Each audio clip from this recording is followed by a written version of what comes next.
Welcome to Keeping the Magic, the podcast, a space for open, authentic conversations that guide us home to our true selves and to our magic within. Let's begin. Welcome everyone to episode 16. Wow, I can't believe episode 16 and actually probably the last of the season. I created my podcast, which actually was named Let's Talk Podcast about 3 years ago. And I can remember I created the podcast because I really felt the need to be able to talk about subjects and things that you usually wouldn't talk about with your friends or just even in society. And it was really a way of going in deeper and discovering the truths of our, inner world, our being, and how to expand and to become our higher self. To become, and even become is not the word because we always have been that person. We've always had those abilities, capabilities, that strength, and that potential within. It's just that we didn't know and we couldn't see it. And so I really started to share, to talk about more authentic subjects, more spiritual subjects, the one that gets you to ask questions about yourself and about life. And I've done 3 seasons, and every time I stopped the season when I felt it was enough, where I felt that personally I didn't need to share, and where personally I had, in a way, learnt enough. And I really feel it's really important nowadays that, there is so much information out there. There's so much that we are always, like reading, sharing, talking about, taking in so much information. And then there's kind of this point where we never stop. We never really stop and say, have I learned enough? Do I know enough? And maybe do I need to now integrate and embody what I've been reading and hearing about? And so, it kind of follows that line, that trend that, when it's enough, it's enough. And we also need the moment to be able to, to just really integrate and assimilate the lessons.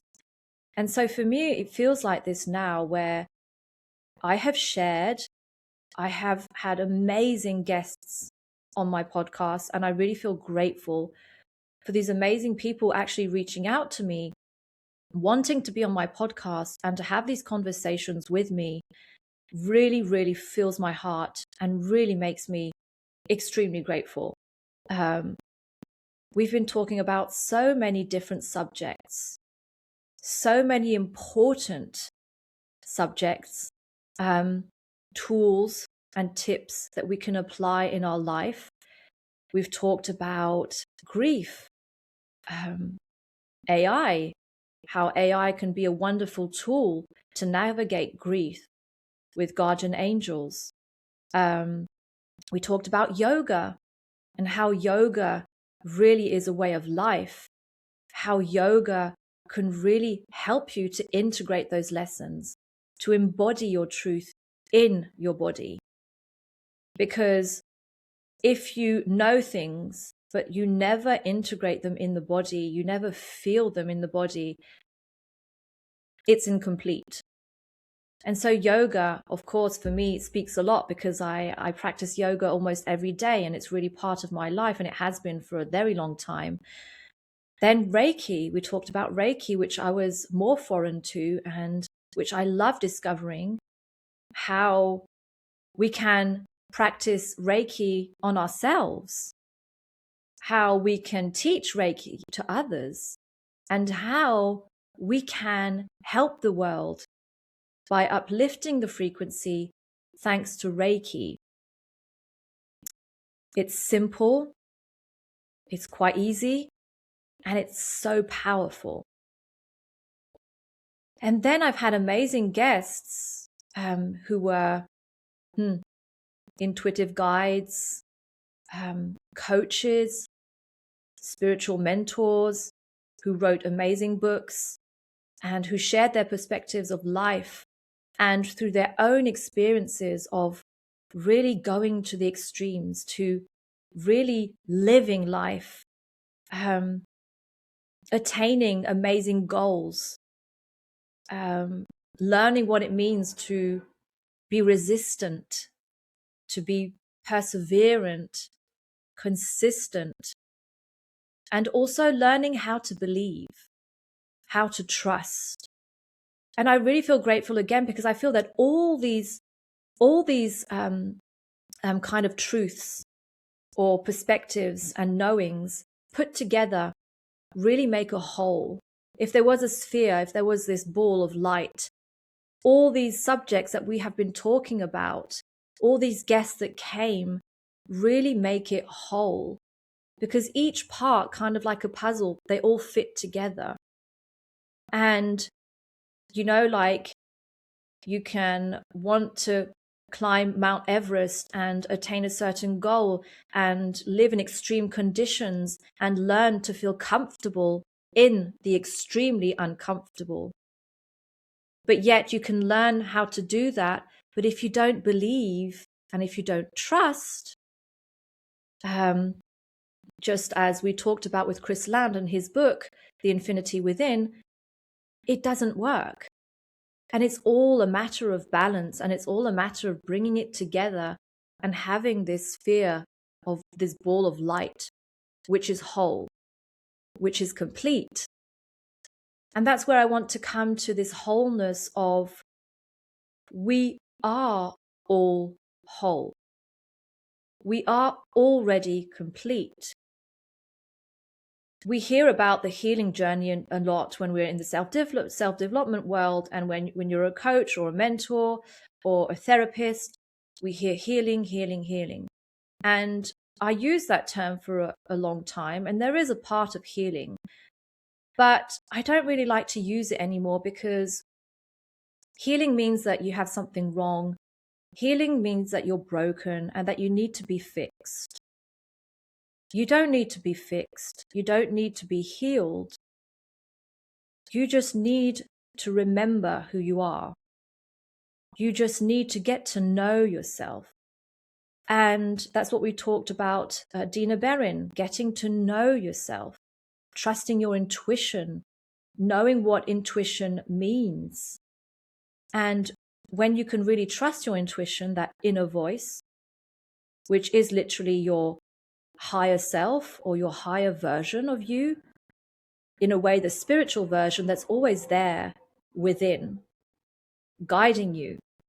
And when you can listen to that, you get to know yourself, and you get to shed and unravel all the layers of conditioning, limiting beliefs, the fears that we have, and discovering, wow, it was within me all along. And there's also another aspect that I do want to talk about. Maybe I'm going a bit too far, and yeah, you don't have to listen to all of it. While I believe that we are whole, and it's a matter of remembering who we are, our true self, and being able to navigate and go through life being authentically ourselves, I also feel that we are conditioned in another way. So we're trying to uncondition ourselves with all these limiting beliefs, these fears, these things that we have heard from many sources, society, families, friends, other sources, other experiences in life. Okay. And we've been conditioned that way. And then we get into the healing world, the world of spirituality, the world of reconnection, the world of we are not separate, we are one, and the world that we are all connected. And many, many messages are shared regarding spirituality, regarding self-help, regarding self-development, self-discovery, self-love, all these terms that we know about or may not know about, but we use when we are in that field. And again, I realized almost this morning that we become conditioned by all that. And so while I'm trying to uncondition myself from everything that I was taught and learned that makes me feel small, that makes me feel unworthy, that makes me feel incomplete. I searched for all that nourishment, for all that beautiful, beautiful stories, theories, connection. So much to learn from and to discover.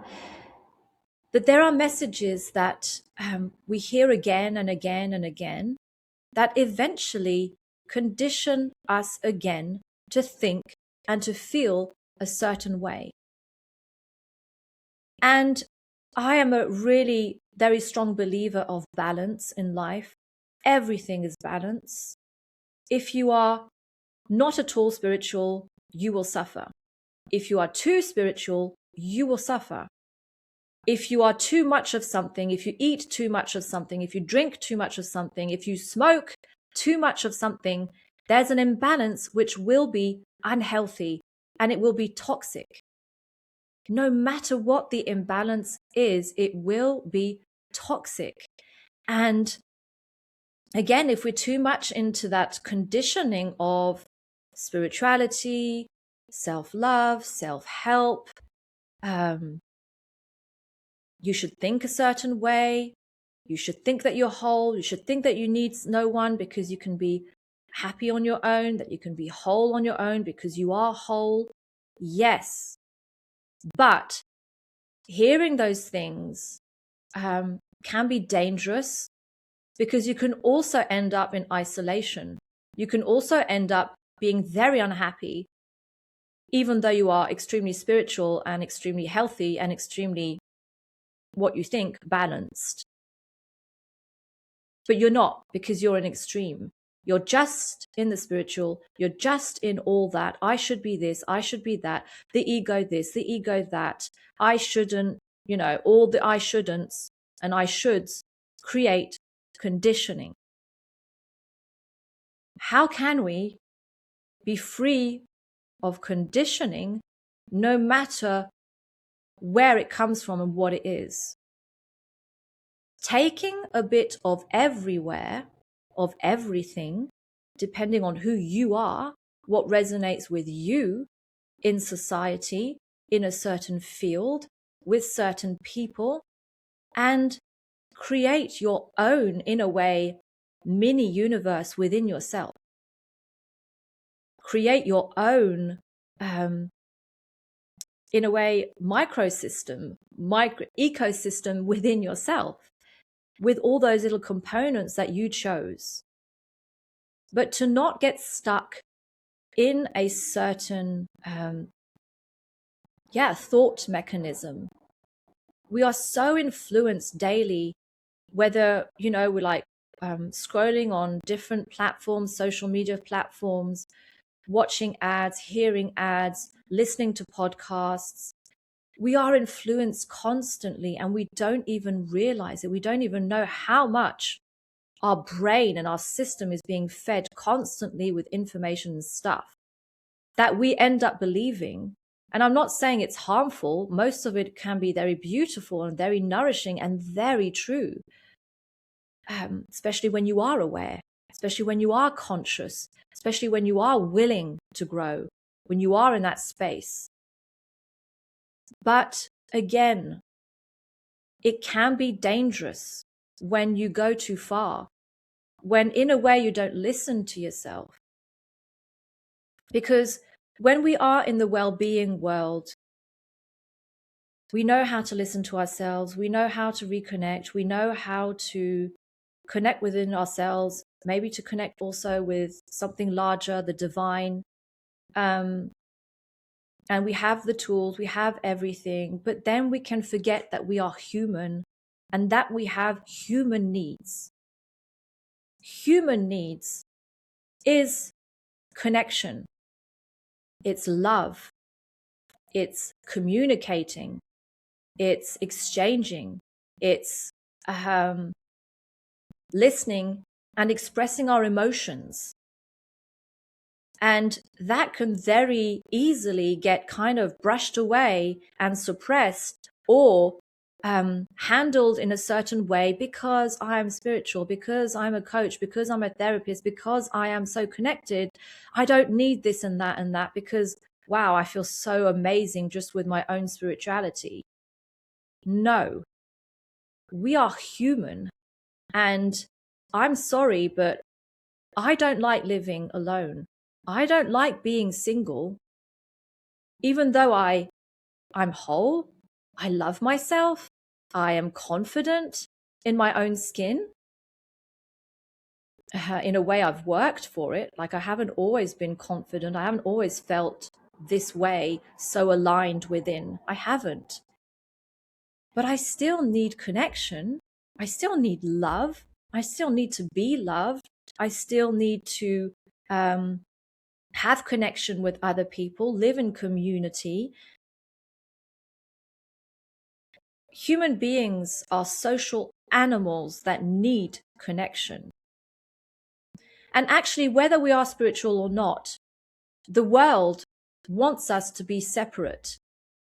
Not wants us in the bad way, like, it's the devil, like, no, but the society and the way things are functioning nowadays, and it's been functioning for a long time now, wants us to be separate, to think that we are an individual with our individual needs, and that, we have to defend ourselves and that we have to protect ourselves, and this is how we should do things, and like, I have to have my own back. And we are separate without, so separate with others, but we're also separate within. Separate within. And while those who are willing to grow and to evolve and to change that are no longer separate within, they are whole, they are aligned, they are centered with their being, with their true self, with who they are. They know who they are. But sometimes they need it also in the exterior world, and it's missing. It's lacking because, wow, it's hard out there.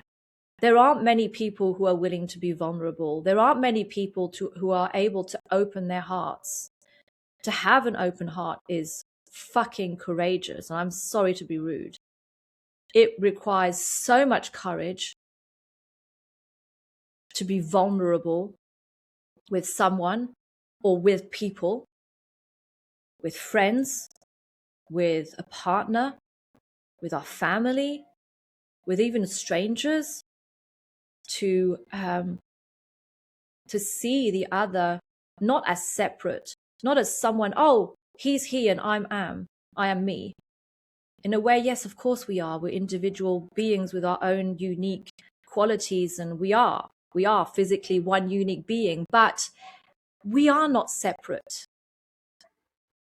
That person has a heart, has a soul, and we are all connected, whether we want it or not, whether we believe in spirituality, in energy, whatever. Even if we don't believe in it, it's still happening and it's still there, and that's just how it is. And yeah, I really, my message again, and maybe I'm going far into this, but again, this is kind of normally the last episode of my season, and I really wanted to summarize and talk about all this because, yeah, we need connection. We need love. We are spiritual beings, but we are also human. We are having a human experience. We are going through life. We are experiencing joyful moments and very hard moments, and we navigate both. And we try to find the balance in both. But we need each other. And that's why I'm so happy when I see that there are more and more communities being created and people gathering, and so much love is shared and so much love is being created. So yes, more connection, more communication, more vulnerability, more open hearts. And open heart does not mean I don't have boundaries. It means I'm so kind that I'm going to say yes to everything and it doesn't matter. No, know your boundaries. You know when it's off. When it's off, you don't do it. You don't say yes, you don't do it, and you protect your boundaries and you protect your energy. It takes practice, but once you kind of get the thing and you feel it within, you will know. And the more you practice and the more you will know. And it's okay to make mistakes, because anything you are learning to do or to feel, you will make mistakes. Make the mistakes and you will understand eventually how to protect your energy, your needs, and your boundaries. Boundaries, open heart. How can you maybe play with those two things? So connection, communication, open heart, and not getting stuck in another type of conditioning of the mind. I should be like this, I should do like that, because otherwise I'm not spiritual enough, otherwise I'm not good enough, otherwise I'm wrong, otherwise it's bad. And again, here we go again, the mind telling you, it's bad, it's not good, it's this, it's that, labeling everything. We don't want to label, we want to be. We want to be, we want to know who we are, and we want to connect. So I think that's all I have to say. I'm not going to continue to ramble on this. I think it's actually quite clear. And it really came from my heart. And I really felt the need to share this. And yeah, whoever is listening right now, I just want to say, trust yourself, trust your intuition, know your boundaries. You know your boundaries when you listen to yourself. You do. Keep an open heart. And don't feel guilty for having beautiful and amazing desires for life. You deserve everything that you can think of and makes you vibrate. If it makes you happy and it makes you vibrate powerfully within, then you deserve those desires and those dreams to actually happen and manifest. So believe and trust that you deserve everything you want. If it's connection, yes, connection. If it's financial abundance, yes, financial abundance. If it's feeling peace within, yes, peace within. Whatever it is, you are allowed, and most of all, it's your birthright. You deserve it. So I'm sending you so much love to all of you right now. And I'm looking forward to what life will bring or create or spark within. Maybe I'll be showing up sooner than planned, maybe not. But until then, yeah, know who you are, open heart, and we need connection. Lots of love. Thank you for listening to Keeping the Magic, the podcast. You can listen to more episodes now on Spotify, Apple Podcast, Amazon Music, and YouTube. Trust your potential within. Lots of love.